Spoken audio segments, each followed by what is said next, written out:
오늘 말씀은 누가복음 8장 40절로부터 56절까지 말씀입니다. 우리 함께 읽겠습니다. 예수께서 돌아오심에 무리가 환영하니 이는 다 기다렸음이러라. 이에 회당장인 야이로라 하는 사람이 와서 예수의 발 아래 엎드려 자기 집에 오시기를 간구하니 이는 자기에게 12살 먹은 외딸이 있어 죽어가미러라. 예수께서 가실 때에 무리가 옹이하더라. 이에 12해를 혈루증으로 앓는 중에 아무에게도 고침을 받지 못하던 여자가 예수의 뒤로 와서 그 옷가에 손을 대니 혈루증이 즉시 그쳤더라. 예수께서 가라사대 내게 손을 댄 자가 누구냐 하시니 다 아니라 할 때에 베드로가 가로되 주여 무리가 옹이하여 미나이다. 예수께서 가라사대 내게 손을 댄 자가 있도다. 이는 내게서 능력이 나간 줄 알미로다 하신대. 여자가 스스로 숨기지 못할 줄을 알고 떨며 나와 엎드려 그 손댄 연고와 곧 나은 것을 모든 사람 앞에 고하니 예수께서 이르시되 딸아 내 믿음이 너를 구원하였으니 평안히 가라 하시더라. 아직 말씀하실 때에 회당장의 집에서 사람이 와서 말하되 당신의 딸이 죽었나이다. 선생을 더 괴롭게 마소서 하거늘 예수께서 들으시고 가라사대 두려워 말고 믿기만 하라. 그리하면 딸이 구원을 얻으리라 하시고 집에 이르러 베드로와 요한과 야고보와 및 아이의 부모 외에는 함께 들어가기를 허하지 아니하시니라.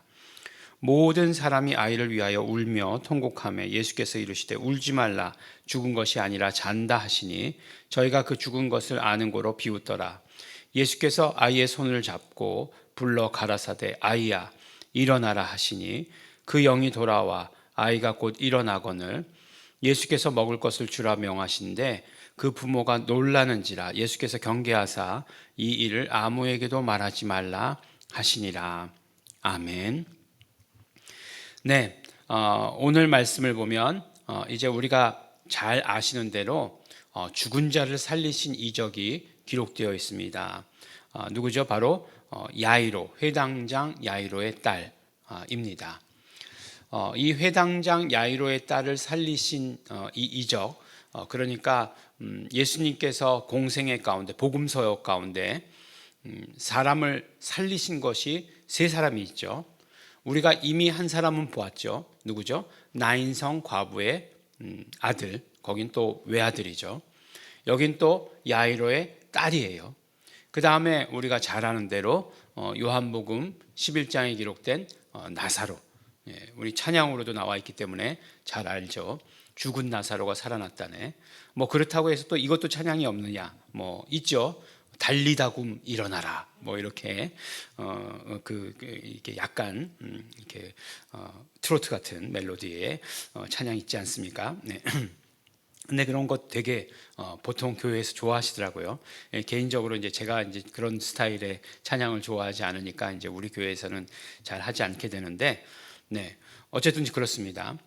근데요, 이제 보면 이 복음서라고 얘기하지만 우리가 이제 마태복음, 마가복음, 누가복음, 요한복음이라고 얘기하지만 마태, 마가, 누가는 공관복음이다라고 이렇게 얘기해요. 관점이 같다라고 이렇게 얘기하죠. 신옵틱스라고 얘기해서 관점이 같다라고 이렇게 얘기합니다.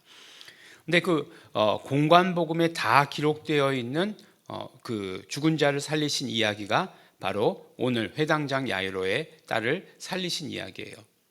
근데 재밌게도 누가는 나인성 과부의 아들을 살리신 이야기는 누가복음에만 기록되어 있어요.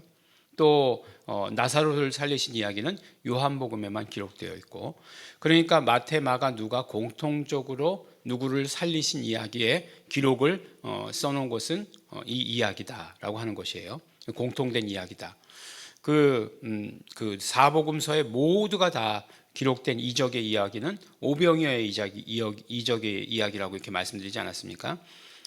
그만큼 다 똑같은 이야기를 하고 있는 것 같은데 관점이 다르죠. 누가는 누구를 살리신 이야기를 복음서 가운데서 가장 많이 기록하고 있어요. 그렇죠? 요한복음에는 또 나인성 과부 회당장 야이로의 딸 고치신 이야기가 없잖아요. 근데 누가복음은 나인성 과부의 아들을 살리시고 그 다음에 회당장 야이로의 딸을 살리신 이야기가 기록되어 있습니다. 그러니까 살리신 이야기가 가장 많이 기록되어 있는 곳 누가복음이다라고 이렇게 말씀드리는 거죠. 그래서 이제 굉장히 누가가 이것에 대해서 관심이 많았고 이것에 대해서 정말 기록하고 싶었다라고 하는 것을 우리는 금방 알 수 있는 것이죠.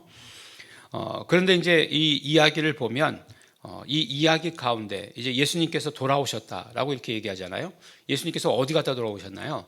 이제 우리가 항상 뭐 왜냐하면 그러나 그렇기 때문에 뭐 이런 그런 접속사에 관심이 없듯이 예수님께서 돌아오셨다 그러면 어디 갔다 돌아오셨나 보다 이렇게 생각하게 되죠.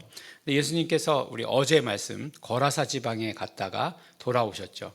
근데 돌아오셨다라고 이렇게 얘기하는 거 보니까 항상 그 갈릴리 사역의 중심은 어디죠? 가버나움이죠. 그래서 회당장이다라고 이렇게 얘기했을 때 가버나움의 회당장일 것이다라고 생각하는 경우가 가장 일반적이죠. 왜냐하면 예수님께서 가버나움에 가장 오래 계셨고 또 오늘 말씀 보니까 돌아오셨다라고 이렇게 얘기하고 있으니까 가버나움의 회당장이었을 것이다라고 이렇게 생각을 합니다. 근데 그 회당장에 그 외동딸이 있었는데 아팠죠. 여기까지는 아직까지는 아픈 상태였죠. 그래서 예수님을 얼른 이제 집으로 이제 모셔가는 중간이죠. 근데 그 중간에 또 뭔가 하나 이벤트가 발생을 하죠. 그게 뭐죠? 12해를 혈루증 앓던 여인이 예수님의 옷자락을 잡은 거죠. 옷자락을 옷과의 손을 댔다, 잡았다라고 얘기하지 않고 손을 댔다라고 이렇게 얘기하고 있죠. 그러니까 혈루증이 치료되었다라고 이렇게 얘기합니다. 정말 그랬으면 좋겠어요. 우리 그런 능력이 있었으면 좋겠습니다. 그런 능력이 정말 나갔으면 참 좋겠어요. 그런데 이게 결국은 무엇을 이야기하는 것이냐? 이게 결국은 무엇을 얘기하는 것이냐면 나중에 이제 예수님께서 그 야이로의 딸을 살리시는 것과 더불어서 나인성 과부의 아들을 살리시고 하는 이 모든 것들이 무엇을 이야기하느냐? 그렇죠. 치료는 예수님의 본성이시다라고 하는 사실을 이야기해 주시는 것이에요. 예수님께 나왔던 그런 어떤 병자들 가운데 아니면 뭐 어제의 말씀과 같이 군대 귀신 들린 자라 할지라도 치료받지 못한 사람이 있었습니까? 그렇지 않죠. 그러니까 예수님께 나왔던 모든 사람들은 다 치료받았다는 사실이에요. 그러면 이 사실이 그때는 그렇고 지금은 다르다? 그럴 수 있는가? 그렇지 않겠죠. 예수님의 본성이시니까, 치료는 예수님의 본성이시니까 예수님께 나온 자는 모두가 다 치료받는 거죠. 근데 이제 여기서 이제 중요한 것은 무엇이죠? 보면은 공통적으로 이야기하는 것이 믿음이에요. 믿음. 내 믿음이 너를 구원하였다. 그러니까 여기서 이제 구원한 건 분명히 치료죠. 너 믿음. 예수님의 옷자락만 잡아도 낫겠다라고 생각했던 믿음. 그 믿음이 너를 치료하였다라고 이렇게 말씀하고 계시고, 그 다음에 딸이 죽었다는 얘기를 들었을 때 예수님께서 회당장 야이로에게 강력하게 하신 말씀을 있죠. 가라사대 두려워 말고 믿기만 하라라고 이렇게 말씀하고 계십니다. 그러니까 예수님께 나왔다는 것은 결국에는 어떤 의미예요? 그렇죠. 믿음에 대한 이야기죠. 예수님을 믿는 자, 예수님을 믿는 자는 다 치료받는다라고 말씀해 주시고 계시는 것입니다. 믿으십니까? 네, 믿으셔야 한다는 거예요. 예수님을 믿어야 우리가 치료가 된다라고 이렇게 말씀해 주시는 것입니다. 그래서 보면 여러 가지 참 이 치료에 대한 너무너무 이렇게 재밌게 썼죠. 그러니까 뭔가 이렇게 문학적으로 볼 때, 문학적으로나 뭐 이 실질적으로 그 사건의 크기나 죽은 자가 살아났다는데 뭐 그거보다 더한 게 어디 있어요. 그런 것들이 다 너무너무 재밌죠. 왜냐하면 치료하러 가는 가운데 치료의 이야기가 나오고 또 그 치료를 했는데 그 여인이 몇 해를 앓고 있었다고요? 12해를 앓고 있었는데 그냥 뭐 다 가산만 탕진했다는 거죠.